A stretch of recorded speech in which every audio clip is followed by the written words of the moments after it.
Hi there, you're with JC Pride. Welcome to Bright People Part 2. We're back here with Orion from Orion Performance Coaching, and he is going to interview yours truly. Alright, over to you. Alright, brother. So, I would love to, in obviously not having this be like a 50-minute video, but in summary, your entire fitness journey, obviously me, including being in that last end, but from since coming out of, recovering from your stroke, give us like a rough timeline of what your fitness journey has looked like. Okay. So, 2018, we'll say I had the fitness journey of an avocado.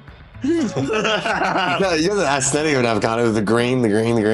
Hey, green is the color of life. Let me live. Or even on my pendant too. Fucking green. I know, bro. How's that for continuity? Also, stroke of luck. Hit it up. But yeah, so I was very, very, very impaired. There was no physical journey. I basically sat in a bed.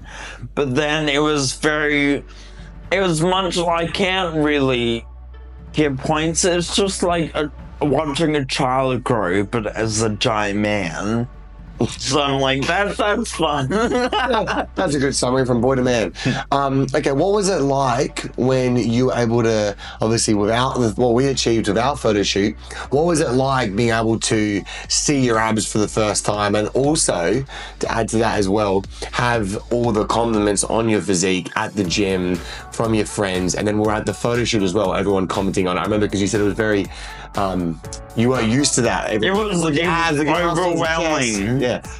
But what was it like? That was definitely what led to the confidence, but it was really the part that made confidence wasn't that it looked good, it was that people appreciated the hard work I put in.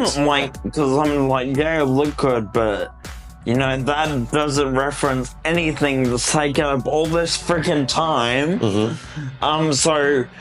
And just hearing it from different people, it just made me feel good in my own skin, which was very rare, but also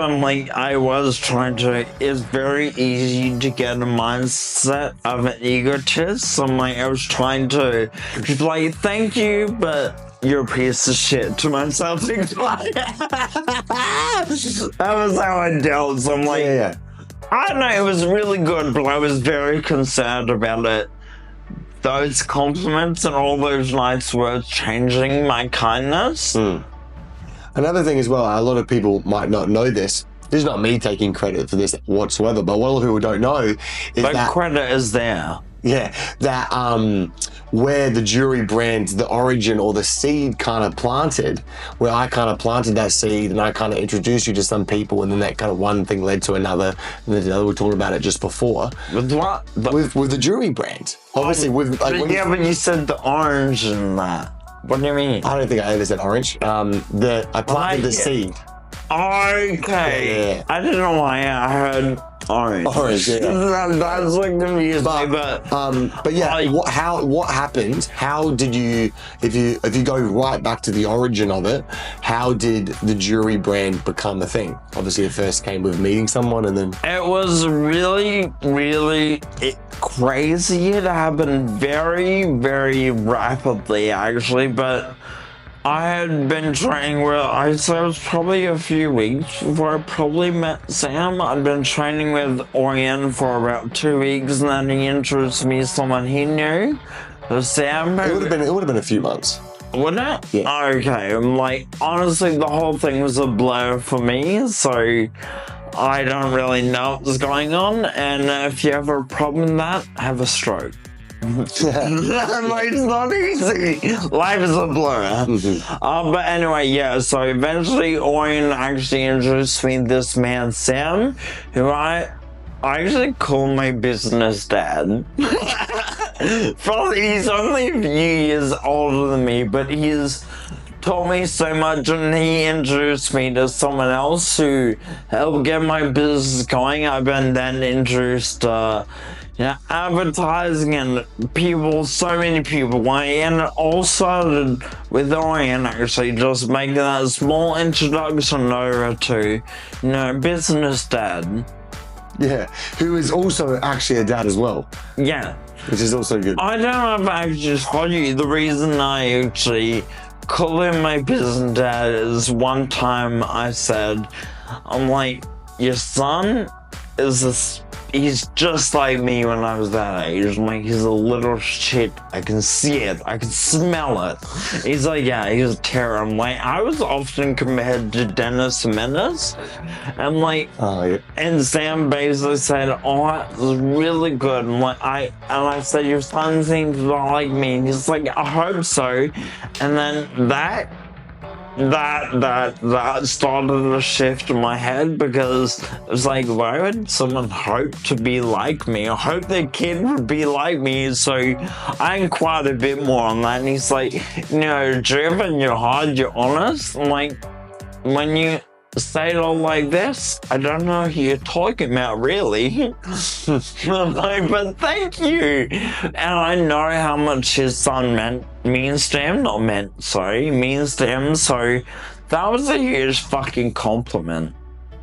Yeah. I'm trying to think of another good question for you. Your questions have been very good. Oh, I've been winging it like you have. How you have. Spoiler alert, this motherfucker wings everything.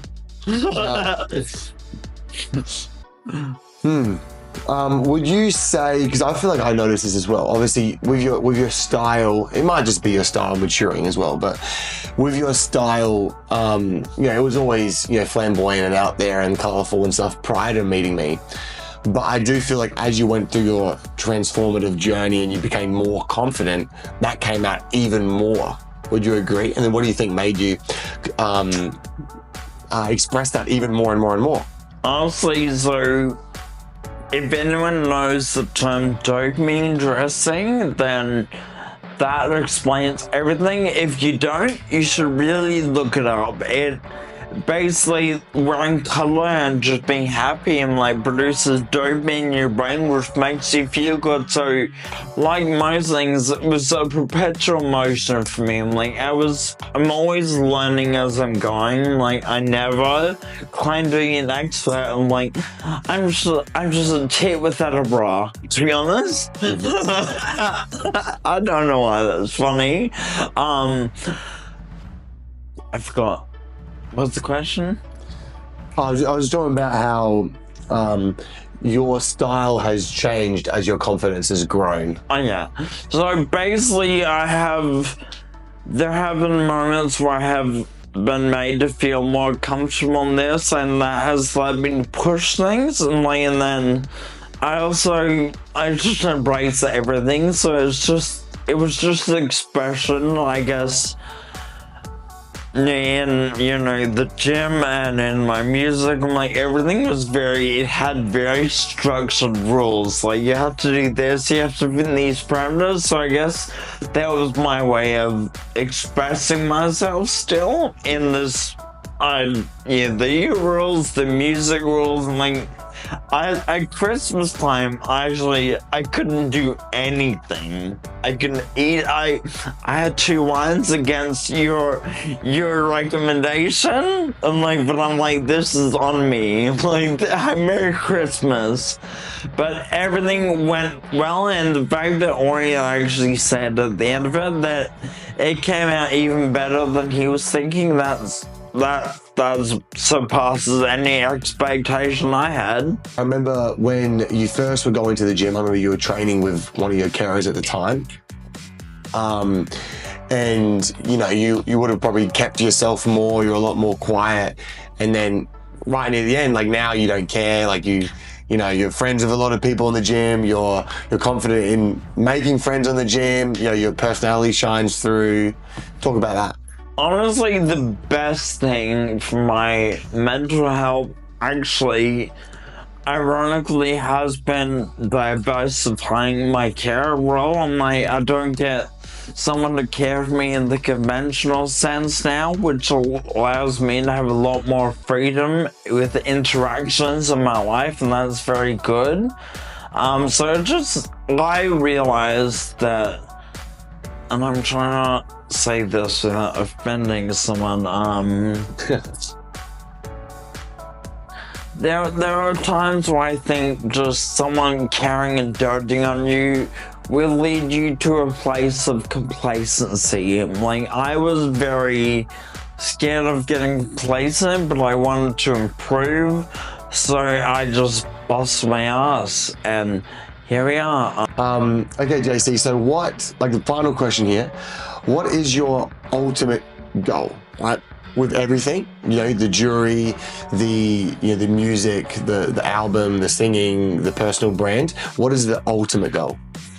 So the goal was, and was an ultimate, was just to get myself out there. That's been achieved. I think everything, I want to have a nice place to put it, but I think everything I just want to grow. I want my jewelry, I want to be designing with custom stones. I want to have a great store with my music, and like, I obviously want to have a nice repertoire. So with the jewelry, you want a store with the jewelry? Not a physical store. Oh, okay. I think in this day and age, I just don't. Yeah, oh yeah, exactly. Yeah, like, I just, and that's the way the future, let's be real. And then how big do you want that to be scaled?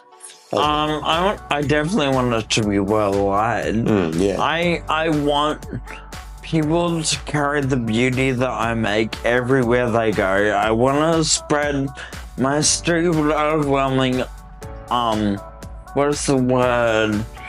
Not pessimistic, optimistic attitude around the world. Yeah. Fucking hell. Not spread my lackluster brain around the world, because the world's already got that, to be honest. And then with the album as well, because that's what you were working on when we first started working together, was the album.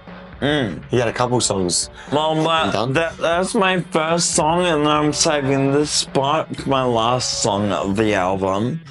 And it has taken a hiatus because we have been more focused on this jewelry stuff. So I'm like, now that that's coming down a bit more, I can get a bit more back into that. And then that has always just been about making people feel. I never have a number. I'm like, I just want to do it as good as I can and just keep putting those good feels out there, because let's be honest, like, I've got a speech impediment. I'm not, society's idea of a beautiful singer, but I am a beautiful lyricist, and I'm deep as fuck, bro.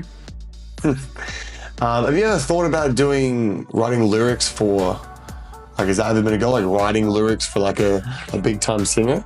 I see, well, that's I think that would be a natural place for people to fall, because there aren't areas designed for singers like me. It's like, no, I don't want to help people make their stupid platforms to help egotistical ableism. I'm gonna make my own fucking platform where anyone can sit on it and everyone can play with my jewelry that's all colorful and accessible. And we're all happy. Yeah. That's the overarching goal. Happy, smiles, no concerns, and just putting my best out there. And then with your personal brand, how big do you want to make that as well? Like I said, I have no reference point in mind. Like, I wanted to grow as best as it can and reach as many people as it can. Like, it's been slow, but consistent. Like, and there have been so many people, honestly, yourself included, that have told me you gotta do things these ways. Like, I'm just sticking to my guns. I'm like, I'm not gonna conform to society's ways of doing things. And it's a lot slower when you do it this way. I'm like, I definitely understand, but it's a lot more fulfilling to my purpose. Yeah, definitely. you definitely got to write your own path, but you can also take advice from people along the way. I could, but I'm also hard-headed. Yeah. That's the main point. Anyway, thank you for watching, and thank you for coming on, Orion. You've been a great guest, and you've had great questions, and... I thought you were going to say thanks for coming here. I'm like, bitch, you're in my place. They're coming to the camera. Camera. Anyway, that concludes this episode of Pride People, and thank you for watching. Ciao! Don't forget to like, subscribe, and share my beautiful story, and please stay tuned, because it gets interesting.